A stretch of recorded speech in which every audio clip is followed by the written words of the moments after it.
नमस्ते दोस्तों, एक बार फिर से आपका स्वागत है मेरे यूट्यूब चैनल अभी की पाठशाला पर। तो अभी जो हमारी ऑफलाइन क्लास चल रही है उसमें हम टेंस पढ़ा रहे हैं और हमारा प्रेजेंट टेंस कंप्लीट हो गया है। इसके बाद हम पढ़ाने जा रहे हैं पास्ट इंडेफिनिट टेंस, जिसको हम बोलते हैं साधारण भूतकाल। तो हमारी आज की हेडिंग है पास्ट इंडेफिनिट टेंस। ठीक है, तो सबसे पहले आता है, मैं ज़्यादा आपको बोझ नहीं बनाऊंगा इस टेंस को, इसलिए हम क्या करते हैं सीधा सीधा पहचान पर जाते हैं। इसमें हम देखेंगे सबसे पहली हेडिंग होगी हमारी पहचान। पहचान में आपको क्या करना है कि जिन वाक्यों के अंत में, जैसे हमारे बेसिकली 10th और 12th में और 9th में आते हैं, इसको टेंस एंड ट्रांसलेशन का एक क्वेश्चन आता है जिसमें हमें हिंदी के टेंस सेंटेंस को सीधा सीधा ट्रांसलेट करना पड़ता है। तो उसमें हमारा जो है लास्ट में देखना है हमें, अंत में यदि हमें मिल जाए कौन सा शब्द, ता था, ती थी, ते थे आदि, इस प्रकार से हमें यदि कोई शब्द मिल जाए तो वो सारे हमारे किसके अंतर्गत आते हैं, पास्ट इंडेफिनिट के अंतर्गत। ठीक है, आप लोग भी पीछे नोट करते जाओ ऐसा।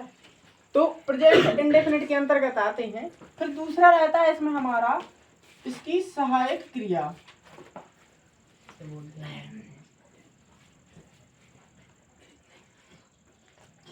जिसको हम इंग्लिश में हेल्पिंग वर्ब बोलते हैं, और हम इसको क्या करेंगे HV के रूप में लिखेंगे। तो इसकी सहायक क्रिया केवल एक ही है, वो है हमारी डिड। ठीक है, सहायक क्रिया क्या है, डिड। अब हमें यूज कैसे करना है डिड का, इसके लिए हमारे कुछ कॉन्सेप्ट हैं और उसके पहले हम लिख रहे हैं इसमें मुख्य क्रिया। तो जो हमारी मुख्य क्रिया है इसको हम MV से डिनोट करेंगे, मेन वर्ब, और यहाँ पर हम करते हैं मेन वर्ब की फर्स्ट फॉर्म का प्रयोग। लेकिन इसके साथ हम क्या करेंगे, एक नोट लगाएंगे। और नोट का मतलब है कौन सा है नोट, देखो सबसे पहले फर्स्ट नोट है इसमें हमारा कि इसमें जो सिंपल सेंटेंस होगा, सिंपल सेंटेंस में हम मेन वर्ब की सेकेंड फॉर्म का उपयोग करते हैं।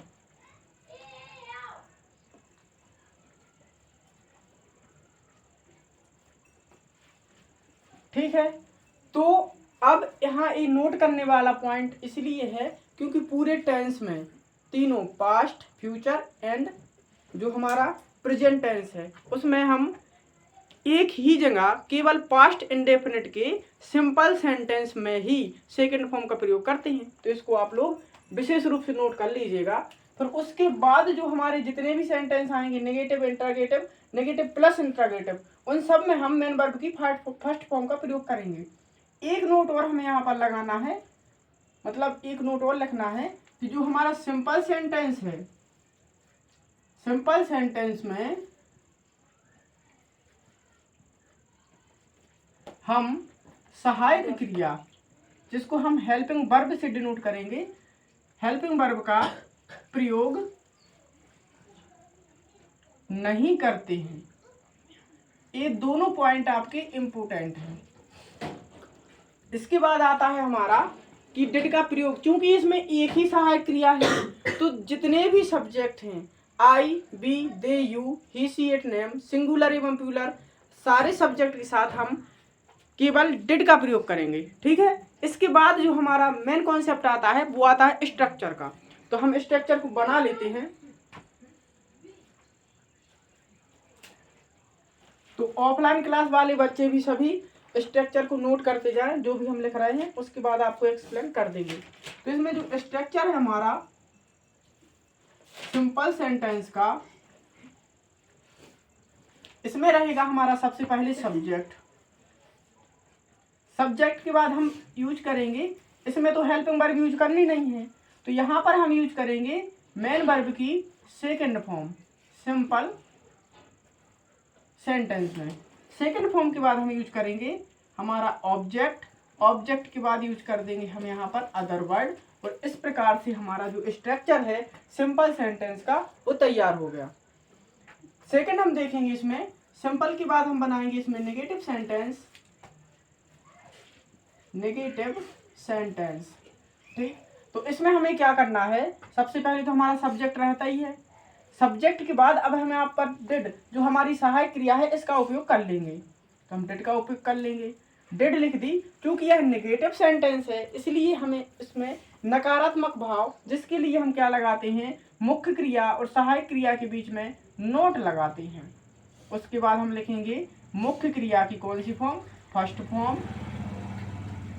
उसके बाद ऑब्जेक्ट आ जाएगा और अदर वर्ड हमारा सेम का सेम रहेगा। ऑब्जेक्ट और अदर वर्ड सभी सेंटेंस में पीछे ही रहते हैं, उनसे कोई छेड़खानी नहीं होती। फिर इसके बाद हमारा आता है interrogative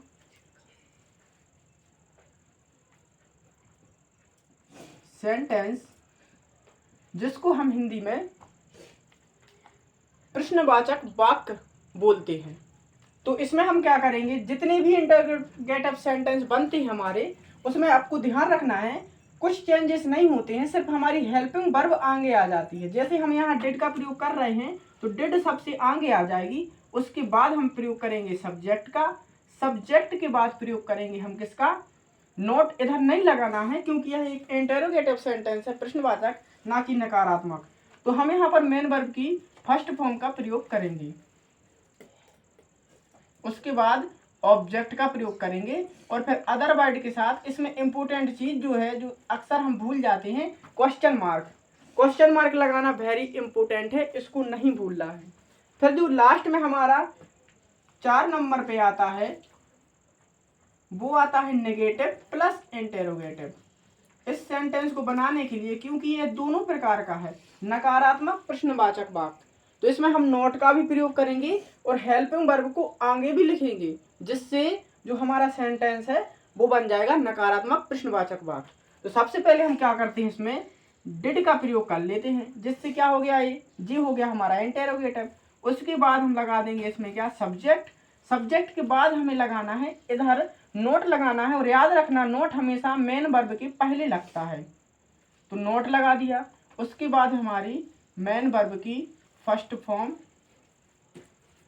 plus object plus other word, और इसके बाद क्वेश्चन मार्क, जो इम्पोर्टेंट है आपको ये लगाना नहीं भूलना है। ठीक है, तो एक बार आप या तो इसका स्क्रीनशॉट ले सकते हैं या फिर इसको नोट कर लीजिए वीडियो को पॉज करके। तब तक के लिए मैं आपको थोड़ा सा टाइम दे रहा हूँ। ठीक है,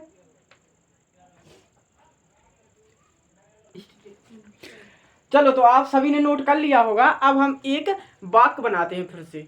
ठीक है, तो सत्यम आप बताइए कोई एक वाक्य जिसमें पीछे हमने अभी पहचान ली थी, जिसमें आ रहा था था।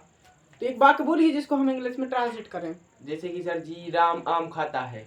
राम आम खाता है नहीं आएगा, राम आम खाता था। ठीक है, तो इसमें जो हमारा वाक्य है वो है राम आम खाता था। इसको हमें ट्रांसलेट करना है। थोड़ा सा वीडियो ब्लर हो रहा होगा या फिर रोशनी कम हो गई होगी क्योंकि लाइट चली गई है, इसके लिए तो मैं माफी चाहता हूँ।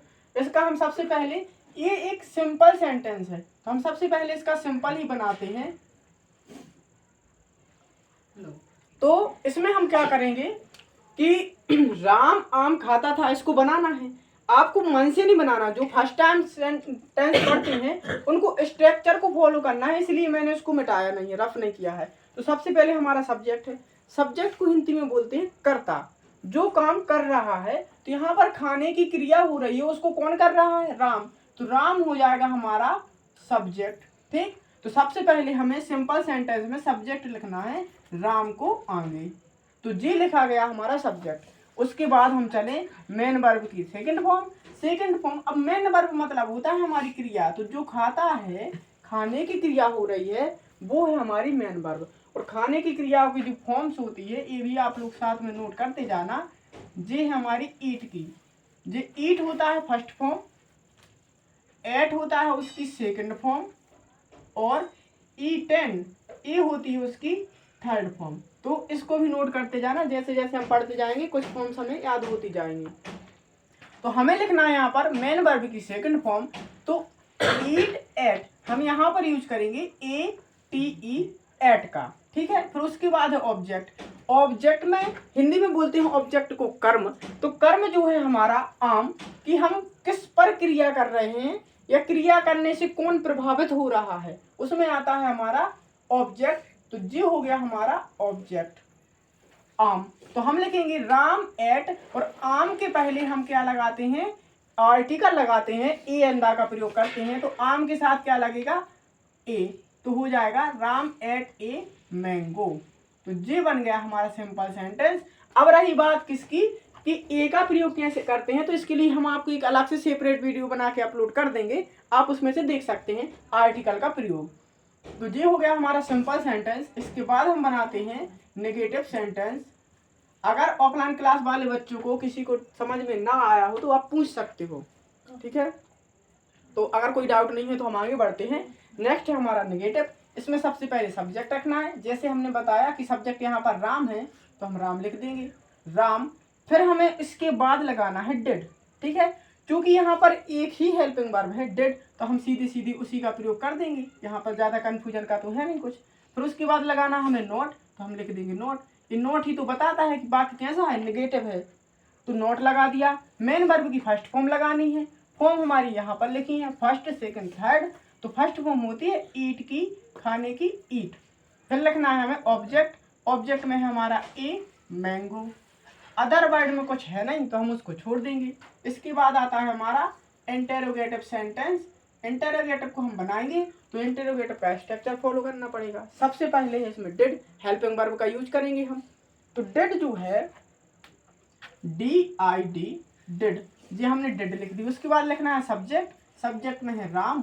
तो याद रखना कोई भी नाम होता है उसका पहला अक्षर कैपिटल बनता है, तो यहाँ पर राम भी कैपिटल होगा, राम का आर और डिड का डी, तो ये फर्स्ट लेटर है तो वो तो कैपिटल होगा सेंटेंस का।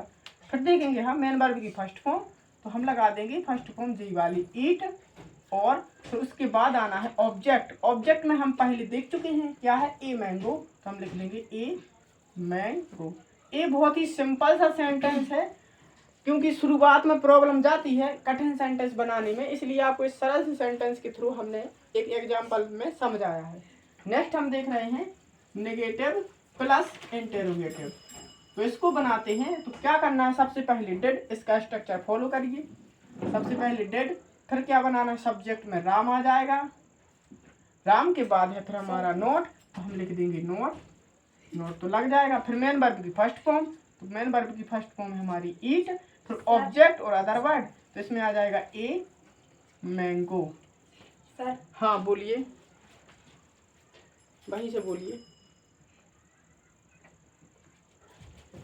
चलो ठीक है, तो इसको आप सभी लोग क्या कर लेंगे, नोट कर लेंगे और स्क्रीनशॉट ले सकते हैं। और ये मेरी टेंस की पहली वीडियो है।